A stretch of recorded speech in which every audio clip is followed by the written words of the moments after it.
Salut à toi, nous sommes Marie et Julien, ex-banquiers et anciens experts comptables, mais surtout investisseurs. Nous te souhaitons la bienvenue sur notre podcast Quitte le Boomer Dream. Ici on parle d'argent sans être chiant et on te donne les clés pour prendre tes finances en main, gérer ton patrimoine et investir. Le meilleur moment pour quitter la rat race commence dès maintenant et on espère te motiver chaque semaine à avancer dans cette quête. Chaque lundi, tu retrouveras notre épisode sur nos aventures hebdomadaires et sur les actualités du monde de l'investissement. Le jeudi, nous sortons un épisode sur un thème particulier du monde de l'investissement avec toujours le même objectif, vulgariser les sujets complexes et te faire progresser dans ce domaine. Nous recevrons un invité par mois pour un parcours inspirant et une expertise différente sur de nouveaux sujets. Si tu apprécies notre podcast, je t'invite à t'abonner sur la plateforme d'écoute et à nous laisser une note de 5 étoiles, à partager cet épisode et ce podcast à 2 personnes de ton entourage pour nous aider à le faire grandir. On a hâte de te retrouver chaque semaine. Bonjour à tous, bienvenue dans ce nouvel épisode. Salut tout le monde. On est content de vous retrouver, on espère que vous passez un bon début de semaine. Nous ça va, je suppose, dans le futur. Dans la suite de l'épisode de lundi. Dans l'épisode de lundi, exactement. Cette semaine, on vous fait un point sur les plans de défiscalisation offerts par l'État dans l'immobilier et pourquoi nous on est complètement contre. Je pense que tout le monde déjà. Pourquoi c'est un scam surtout. Ouais, voilà, mais après je pense que ça étonne personne vu de nous. Ouais, mais c'est des questions qu'on peut des fois avoir, tu vois, c'est vrai que je pense que quand il y en a qui commencent un peu à s'intéresser à l'IMO, s'ils veulent un truc pas risqué, ils vont direct penser aux solutions de défiscalisation de l'État et en fait c'est vrai que c'est une arnaque quoi, ils vont pas s'enrichir, ils vont pas gagner d'argent. Oui, et surtout que c'est très mis en avant. Pourquoi ? Parce que quand vous expliquerez un petit peu pourquoi c'est pas du tout intéressant pour vous, qu'il y a beaucoup trop de gens qui vont manger sur votre investissement IMO, ce qui fait qu'il y aura aucune rentabilité. En réalité, le fait que justement il y a beaucoup de gens qui mangent dessus fait qu'il y a beaucoup de gens qui en font la pub. Bizarrement, vous voyez jamais des pubs quand vous êtes sur internet où on vous propose des immeubles à 12% de rentabilité. Parce que forcément, sur un immeuble comme celui-là, c'est très optimisé, les gens qui trouvent ça, ils le gardent pour eux, donc c'est un peu à vous d'aller faire la démarche de le chercher. Par contre, acheter un appartement neuf à 2,5% de renta dans une ville moyenne, ça pour le coup, il y a des pubs sur internet parce qu'en fait le truc est surpricé, que il y a 3 intermédiaires qui vont prendre une commission dessus, que le promoteur déjà le survend et c'est pour ça qu'il est aussi cher, et le fait qu'il soit aussi cher, ça fait que ça permet de rémunérer le fait qu'il y ait des pubs sponsorisées. Moi-même des fois sur Instagram, j'ai des pubs sponsorisées pour des investissements Pinel ou autres, donc vraiment c'est quelque chose qui est très répandu, donc vous tombez forcément dessus et c'est vrai qu'à un moment donné vous pouvez vous poser la question, est-ce que c'est intéressant, ou même si vous savez que ça ne l'est pas, on s'est dit que c'était bien qu'on vous donne un peu les clés de comprendre surtout pourquoi ça ne l'est pas et que ça termine de mettre fin à l'éventuel doute que vous aviez sur ce sujet. Déjà, je pense qu'il y a en vrai sur le principe la défisc, moi je trouve pas que ce soit une mauvaise idée. En soi, ça permet à l'État de contrôler un petit peu où vont les investissements et de les diriger là où il y en a le besoin en fait. Principalement, je trouve. Moi, je suis pas d'accord avec toi là-dessus, d'accord. parce que justement, en fait, le problème de la défisc, c'est qu'en France, tu dis un contribuable français, si tu sautes par la fenêtre, t'auras une réduction d'impôt, il saute, tu vois. Donc, on est dans un pays qui est très imposé et où forcément tu cherches à avoir le maximum de réduction sur ton imposition, etc. Et en réalité, c'est souvent une mauvaise stratégie parce que vaut mieux gagner beaucoup d'argent, avoir le maximum de cash flow possible, essayer d'optimiser comme tu peux ta fiscalité, mais surtout ne pas tomber dans l'arnaque des défiscalisations parce qu'on te dit non mais c'est génial, tu vas payer moins d'impôts, sauf qu'en réalité souvent en payant moins d'impôts tu fais un mauvais investissement, donc t'optimises mal ton effet de levier, t'optimises mal ta dette, tu vas être en cash flow négatif, en réalité ça va te coûter des ronds. Il y a même des cas, et on a des exemples où tu perds de l'argent sur un investissement en défiscalisation malgré ta réduction d'impôts, tellement ton taux de rentabilité est faible. Donc vraiment c'est pas du tout des bons investissements. Et on en revient toujours au même en France, c'est que la manière dont ce pays est géré, tu ne peux pas faire confiance à l'État pour savoir à ta place où tu dois placer ton pognon. Donc même si effectivement toi tu dis que ça permet d'orienter un petit peu pour un État, je me dis, je suis l'État, en vrai, c'est une manière pas bête de rediriger. Des fois, tu as des choses un peu malins. Par exemple, le crédit d'impôt sur l'emploi d'un salarié à domicile. Ouais. Donc le fait que quand tu es une femme de ménage, un jardinier, tu récupères 50% en crédit d'impôt, c'est une bonne chose.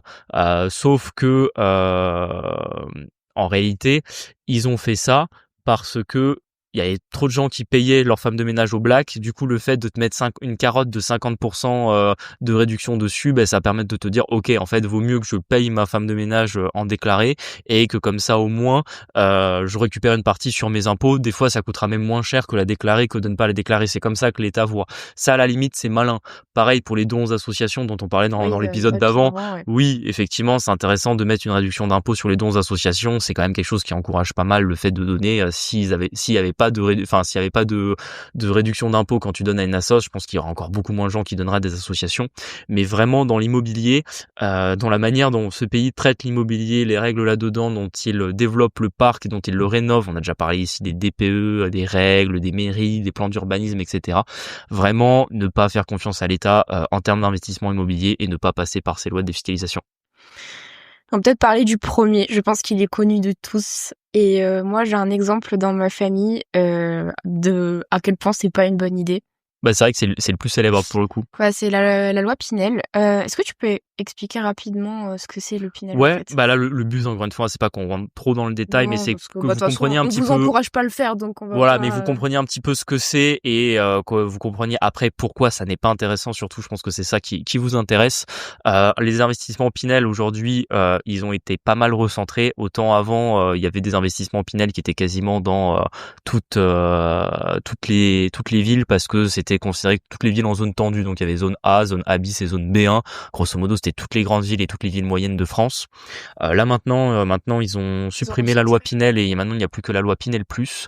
Et la loi Pinel plus, ça va être uniquement dans certaines zones, de certaines grandes villes et sur des biens qui vont avoir certaines caractéristiques comme une grande terrasse, comme une certaine, ça doit au moins être des T2 qui doivent être orientés sud ou sud-ouest. Enfin bref, il y a pas mal de petites conditions comme ça sur le bien, mais grosso modo, au niveau de ce que vous allez avoir comme réduction d'impôt, si vous gardez le bien 6 ans, vous allez avoir 9% de réduction d'impôt sur le prix TTC. Si vous le gardez 9 ans, vous allez passer à 12%. Et normalement, vous pouviez aller jusqu'à 21% à l'époque, 18% pardon, quand vous le gardiez sur 12 ans. Mais ça a été pas mal réduit. C'est même moins intéressant qu'avant. Et ce qu'il faut que vous reteniez surtout, c'est qu'en réalité, la réduction d'impôt que vous avez ne rembourse même pas la TVA que vous allez payer sur le bien neuf, parce que le Pinel, c'est uniquement le bien neuf qui est gardé dedans. Et le plus gros problème, surtout sur le Pinel, en tout cas moi je le vois sur les personnes dans ma famille qui l'ont, c'est qu'en fait le prix d'achat est déjà gonflé et surtout en fait ils ont rincé tout le monde. Genre le promoteur, la copro, ils ont vraiment rincé tout le monde. L'agent immobilier, le gestionnaire de patrimoine qui vous le proposez, et tous ces gens-là prennent des grosses commissions, hein, c'est des commissions à 5 chiffres. Hein. C'est ça, et en fait sur le moment, du coup ils pensaient que c'était vraiment une bonne affaire parce qu'ils sont, ils ont des gros salaires, donc en fait effectivement il n'y a pas 15 milliards de choses à optimiser sur un salaire est un salaire, et ils gagnent bien leur vie au niveau du salaire, donc forcément ils auraient aimé payer moins d'impôts, et effectivement le gestionnaire de patrimoine a présenté ça comme the solution. La vérité c'est que là on est combien, on est 6 ans plus tard, ils sont en cash flow négatif. Ils sont en cash flow négatif en fait. Et je crois que ça leur coûte 250 € par mois par bien. Ils en ont 2, du coup je vous laisse imaginer. Donc ça fait un trou de 500 € dans vos revenus. Et malgré du coup ça, en fait, ok, il y a un peu moins d'impôts, mais en fait ils savent même pas s'ils vont pouvoir le revendre en plus-value. Oui. Parce qu'ils l'ont tellement surpayé que en fait le prix au mètre carré actuel n'est toujours pas au prix à laquelle ils l'ont payé, et du coup forcément ils ont les boules, et je peux comprendre, mais d'un autre côté ils ont fait confiance au gestionnaire de patrimoine sans se dire qu'en fait le gestionnaire de patrimoine, le but pour lui c'était de prendre sa commission, donc forcément il a avancé tous les arguments possibles pour faire la vente, mais en fait quand ça a déclenché ça, du coup c'était pas le bon conseil pour eux en fait. C'est comme ça qu'ils mangent, hein, et moi vraiment c'est un conseil qui vous servira mais toute votre vie dans tous les domaines. Quand vous avez quelqu'un qui vous rencontre pour vous donner du conseil gratuitement, dites-vous toujours qu'il a quelque chose à vous vendre. Personne ne travaille gratuitement. à personne ça fait plaisir de faire un rendez-vous, de travailler, de vous donner du conseil gratuitement, hormis par exemple des choses comme là par exemple on fait un podcast, c'est gratuit pour vous, vous avez rien à payer parce que entre guillemets c'est pas individualisé, on le déploie en faisant un podcast, on sait qu'il y a plusieurs centaines voire milliers de personnes qui vont l'écouter, mais effectivement quand vous avez comme ça un gestionnaire de patrimoine qui vous dit non mais je vais te rencontrer, je vais te donner du conseil gratuitement pour étudier ta situation, il faut qu'il se rémunère. Donc, entre guillemets, c'est sur les solutions qu'il va te proposer qui, en réalité, sont pas des propositions, mais sont sont pas des propositions forcément de placements qui sont bons pour toi, mais qui sont des ventes qui sont bonnes pour lui.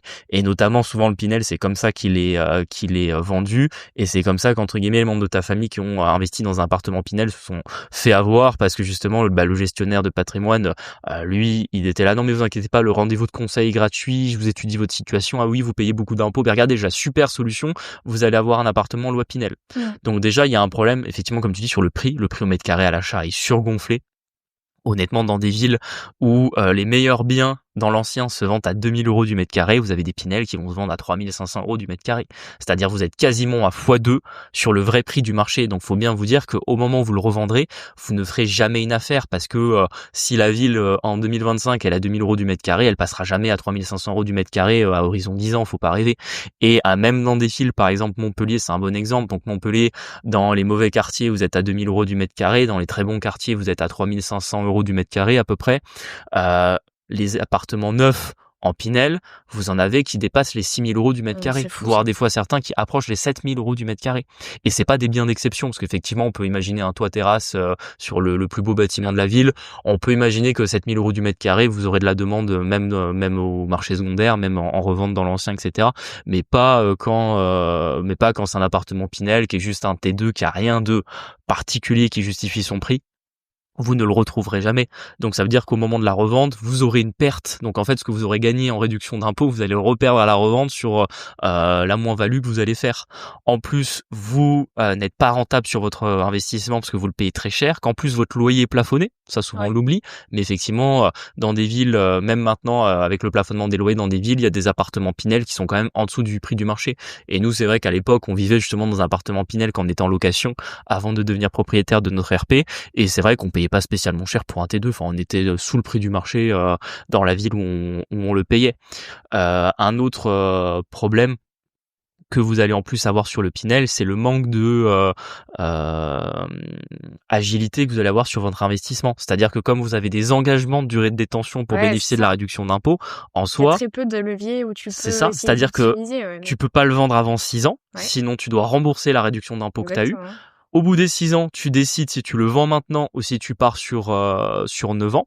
Et si tu pars sur 9 ans, ce que font la plupart des gens, parce qu'en réalité, si tu le gardes que 6 ans, tu te rends compte que tu as eu 9% de réduction d'impôt et que ça couvre même pas ce que ça coûterait si tu le revendais maintenant. Au bout de 9 ans, c'est pareil. Là, à nouveau, tu repars sur 3 ans où tu es absolument pas agile, où tu peux pas décider quand tu vends. Et quand tu as un investissement, même s'il est immobilier, il faut que tu aies cette agilité de pouvoir arbitrer ton patrimoine, de pouvoir choisir quand tu veux vendre un bien, de toi-même décider des éventuelles opportunités de marché que tu vas avoir, de tes changements de plan éventuels. Je sais pas, imaginons que vous décidez de vous expatrier au bout d'un moment. Bon, en fait, votre investissement Pinel, il sert plus à rien. Si vous ne payez plus d'impôts en France, c'est de la réduction d'impôts. C'est-à-dire que ça vous sera même pas remboursé par l'État. Si vous n'avez pas de revenus en face, c'est perdu. Ouais, exactement. En plus, autre problème que vous allez avoir, c'est l'impossibilité d'optimiser fiscalement votre investissement. C'est-à-dire que pour que votre bien puisse faire partie des conditions du Pinel, vous devez louer en location nue, donc vous pouvez pas faire de meublé, vous pouvez pas l'acheter dans une SCI à l'IS, donc ça veut dire que vos loyers, vous allez les prendre en revenus fonciers. Vous savez que nous on déteste ça. Et ça, c'est la triple peine, parce qu'en plus, si vous faites un investissement Pinel, c'est souvent que vous payez un peu d'impôts, donc vous avez un peu de revenus, donc ça veut dire que vous êtes déjà fortement imposé sur vos revenus du travail, et en plus, votre investissement immobilier que vous faites en Pinel, vous allez repayer à nouveau beaucoup d'impôts sur les loyers. Donc vraiment, c'est pour moi, vraiment, le Pinel, c'est le symbole du pire investissement immobilier que vous pouvez faire. Vraiment à proscrire absolument. Il y a dans la continuité, ou plutôt un peu avant le Pinel, il y avait eu la loi de Normandie. Ça ressemble un petit peu au Pinel. Alors, ça existe plus maintenant, je crois. Si, ça existe encore, mais c'est plus récent que le Pinel pour le coup. Le Pinel, je sais pas, ça doit faire une dizaine d'années que ça existe, peut-être un peu plus. De Normandie, comment il s'appelle c'était un ministre, lui. Ouais, c'est un ministre de Macron, je sais plus, c'est 2019, je crois, de la loi de Normandie. J'avais complètement zappé, lui. C'est assez récent. En fait, là encore, on est dans un truc. L'idée de base était pas nulle, mais bon. Voilà, l'idée de base était pas mauvaise, c'était pour permettre de favoriser la rénovation des centres-villes parce que en plus, c'est marrant, c'est justement les zones où souvent on achète pour faire pas mal de rentabilité quand vous faites notamment des immeubles de rapport. C'est les centres-villes des villes moyennes souvent où effectivement vous avez des vieux immeubles qui sont assez dégradés, qui n'ont pas été entretenus, il y a des problèmes de toiture, des problèmes de façade, il faut refaire tout le second œuvre à l'intérieur des appartements, etc. Et souvent c'est des endroits où ça manque de logements rénovés. Effectivement, il y a un nombre de villes où justement nous on investit où tu rénoves bien un appartement et en fait tout de suite tu te démarques parce que le reste des biens est tellement dans un état catastrophique que c'est comme ça que tu arrives à trouver des bons locataires facilement. Et du coup, ils ont fait une loi de défiscalisation où quand vous faites des travaux qui représentent au moins 25% du coût total de l'opération, donc en gros les travaux doivent représenter 25% minimum de l'acquisition, vous allez bénéficier d'une réduction d'impôt qui va être quasiment la même que celle du Pinel, donc 9% pour 6 ans, 12% pour 9 ans, etc.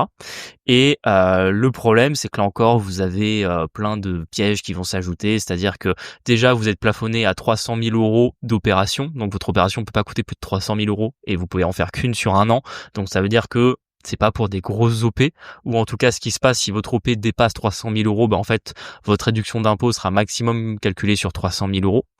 Il y a les loyers qui sont bas du coup, même si tu fais la réno. Exactement, parce que tu vas être plafonné sur tes loyers.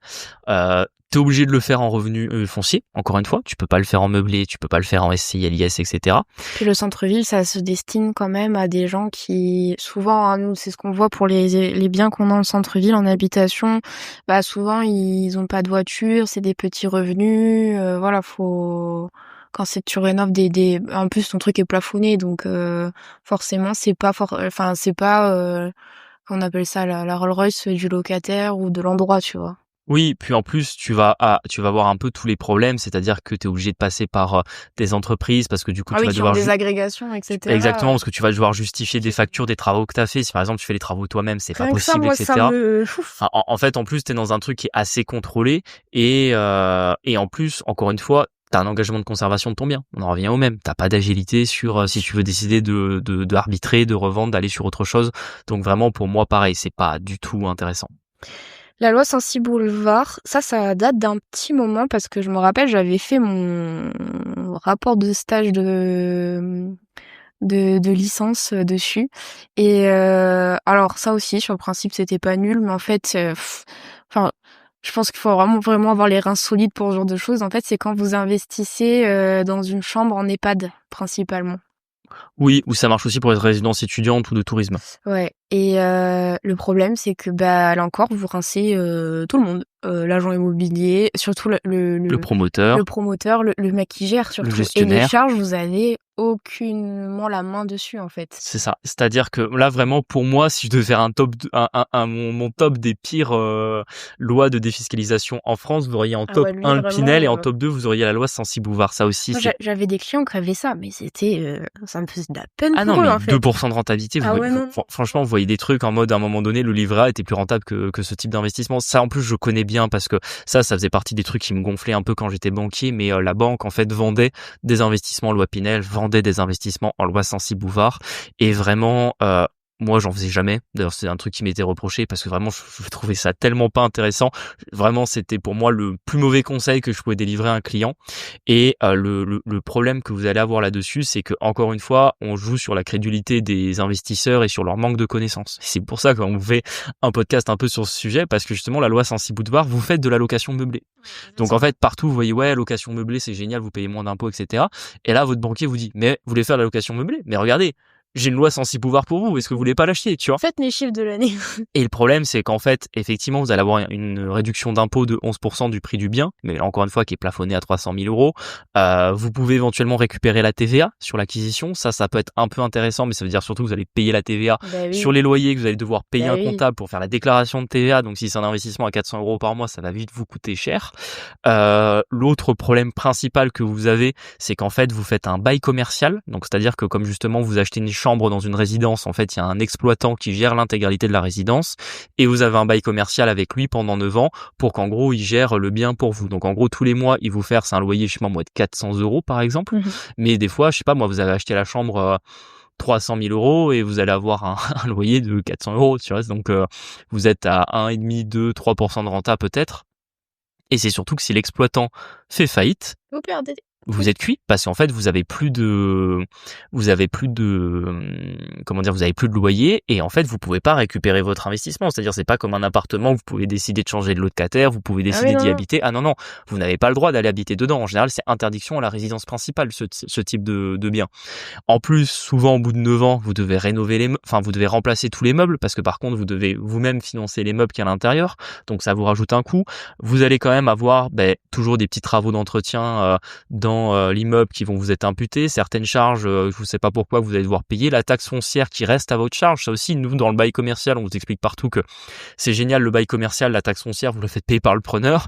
Souvent dans ce type d'investissement, le bail commercial, c'est pas vous qui le décidez, c'est le gestionnaire où vous achetez votre chambre et la taxe foncière, elle est pour votre pomme. Bien sûr qu'elle est pour votre pomme, sinon ça serait intéressant, mais non, ça ne l'est pas.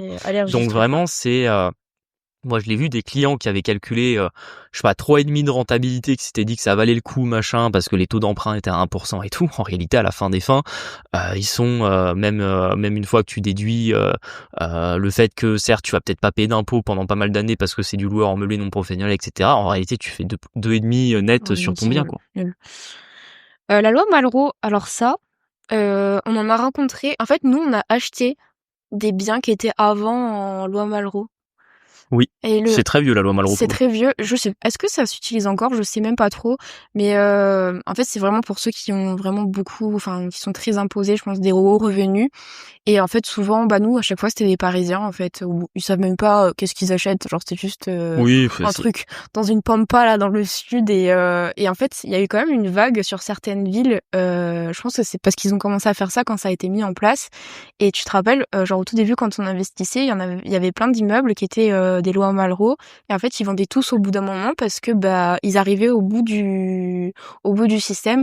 Mais moi, à chaque fois, je trouvais que c'était des immeubles qui étaient pas très bien entretenus parce que, c'était mis en gestion et les propriétaires n'avaient même des fois jamais vu leurs biens en fait, juste ils bénéficiaient du système de la loi Malraux du coup.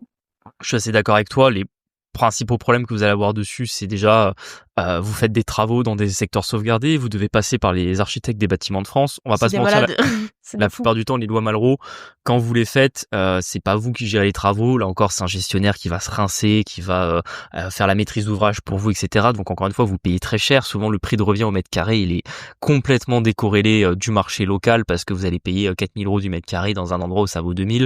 Donc vous allez surpayer un bien. Vous avez des contraintes de fou qui font que des fois, quand vous êtes engagé dans le projet, vous avez la note qui augmente encore par rapport à ce qui était prévu initialement.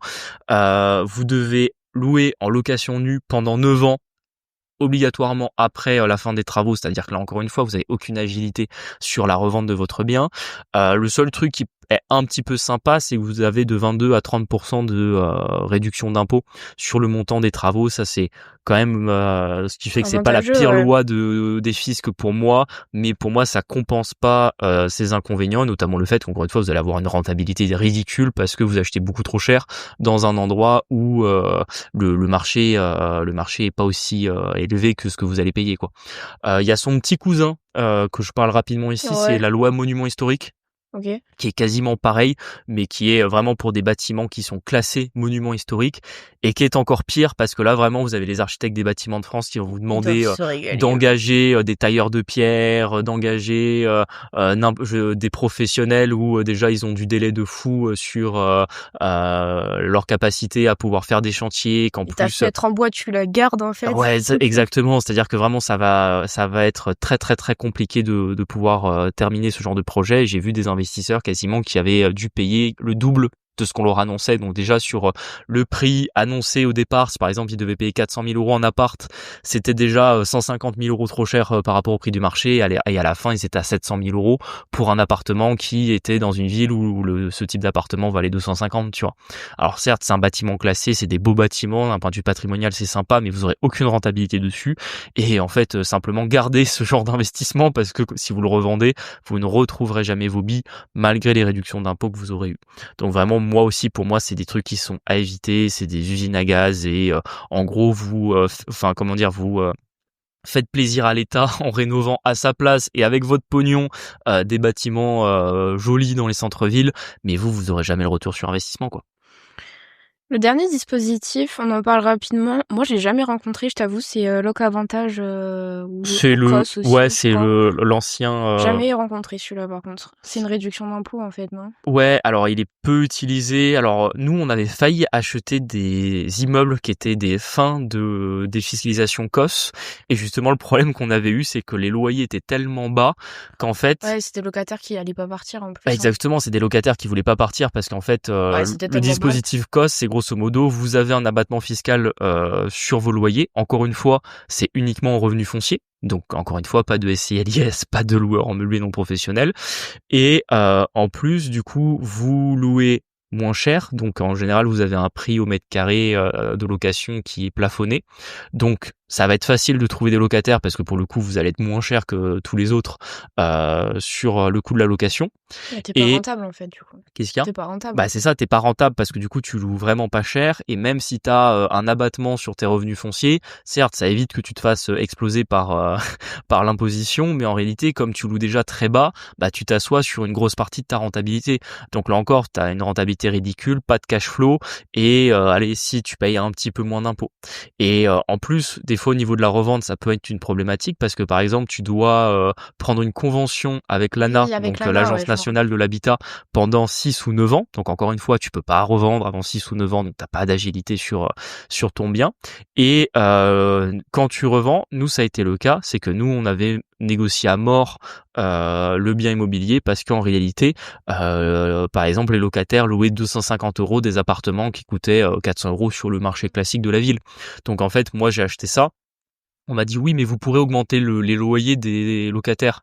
Bon, en fait, si les locataires, tu les passes de 150 à 400 €, jamais ils paieront. jamais ils paieront. Ils vont râler. Y a pas de raison qu'ils partent parce qu'ils payent pas cher. Donc entre guillemets, moi je dois acheter plus ou moins les mauvais choix fiscaux de l'ancien propriétaire. Donc nous, par exemple, ça fait qu'il y a des opérations qu'on avait regardées. L'immeuble était intéressant, il était pas cher, mais les loyers à l'intérieur étaient complètement trop bas, et on sentait bien. Le boomer, il voulait pas vendre de toute manière, c'est quoi, aux propositions qu'on avait faites à chaque fois. Ouais, c'est ça, il voulait. Parce que t'es un peu indigné de la baisse de prix, mais bon, d'un autre côté. Mais j'étais là, regardez la rentabilité de votre bien. Il dit ah oui, mais ça vaut pas ça sur le marché. Bah ouais, ton appartement en fait, il vaudrait son vrai prix s'il était loué au bon loyer, quoi. Donc franchement, méfiez-vous là aussi de ce type de loi de défiscalisation. Pour conclure, on va peut-être vous faire des recommandations. Bon, après, tout le podcast tourne un petit peu autour de ça. Déjà, ne comptez pas sur l'État pour faire les choses à votre place ou essayer de vous enrichir. Faites-le vous-même. Oubliez les baisses d'impôts. Oui, oubliez les baisses d'impôts, ça ne sert à rien. Et surtout, il y a des manières justement d'optimiser son impôt et de faire quand même des opérations rentables et avec des plus-values. Nous, on recommande à chaque fois soit le LMNP, même si là, on arrive un peu au bout de souffle au niveau du dispositif. En vrai, ça vaut quand même encore le coup. Dans certains cas, tout à fait. Et surtout, la SCLIS, en fait. La SCLIS, vous maîtrisez tout. Pour moi, aujourd'hui, c'est le meilleur outil en fait, de l'investissement immobilier. Surtout que c'est le plus souple. Ils ont quand même, vu que c'est les SCLIS, généralement, elles rentrent quand même dans les abattements, tu sais, de le taux réduit d'impôt sur les sociétés. Donc vous ayez une giga société, une giga SCI, mais en fait, souvent, si vous êtes malin, vous en faites plusieurs pour bénéficier du taux réduit. Et l'État tend d'ailleurs à ce que ça reste avec des taux réduits. Donc allez là-dedans. Au moins, vous maîtrisez tout. Vous êtes maître de vos loyers, de votre rentabilité. Si vous voulez vendre, vous vendez. Moi, je peux que recommander ça, en fait. Tout à fait. Tout à fait. Vraiment, je suis totalement d'accord avec toi là-dessus. Je rajouterai un autre truc que j'ai déjà dit dans ce podcast, mais vraiment garder ça à l'esprit, c'est que voilà, c'est si vous ne payez pas quelqu'un pour vous donner du conseil et qui vient vous donner du conseil gratuitement, c'est qu'en fait c'est vous le produit et qui va essayer de vous vendre quelque chose, et que souvent s'il doit vous vendre quelque chose pour se rémunérer dessus, ça sera pas le plus intéressant qu'il pourra vous donner. Et notamment là tous les lois de défiscalisation, etc. Ça c'est un truc classique. On ne peut pas imaginer les gens, la quantité d'argent. Enfin, moi j'ai rencontré des gestionnaires de patrimoine, mais qui avaient fait leur fortune juste en vendant des appartements comme ça. Le pire, c'est que des fois il y a des bonnes affaires à faire. Moi j'ai déjà vu des fins de projets où par exemple vous avez un promoteur qui avait construit 200 appartements en loi de défiscalisation. À la fin il reste 4 lots. Il lui reste sur les bras. Il est prêt à les brader pour s'en débarrasser. Le gestionnaire il les achète à votre place. Il va pas vous les proposer, tu vois. C'est clair. Donc vraiment vous faites jamais des bonnes affaires là-dedans. Donc méfiez-vous de ce type de dispositif. Si on vous les propose, dites non. Et voilà, si vous voulez faire de l'immobilier rentable, c'est sur vous-même que vous devez compter, sur votre propre formation, sur le fait de vous-même trouver des biens rentables et de les optimiser, et pas sur des dispositifs qui sont intéressants sur le papier. Je pense que c'était un bon épisode. N'hésitez pas à nous faire un retour dessus, à nous dire ce que vous en pensez. Est-ce que tu as autre chose à ajouter ? Non, je pense qu'on est arrivé. On a fait le tour. Je te laisse conclure. N'hésitez pas à nous mettre 5 étoiles sur les plateformes, ça nous aide à nous faire monter dans l'algorithme, à nous suivre sur Instagram, sur Quitte le Boom Dream et la Flouserie. On se retrouve toutes les semaines. Et puis on se dit à lundi pour un nouvel épisode. Allez, ciao.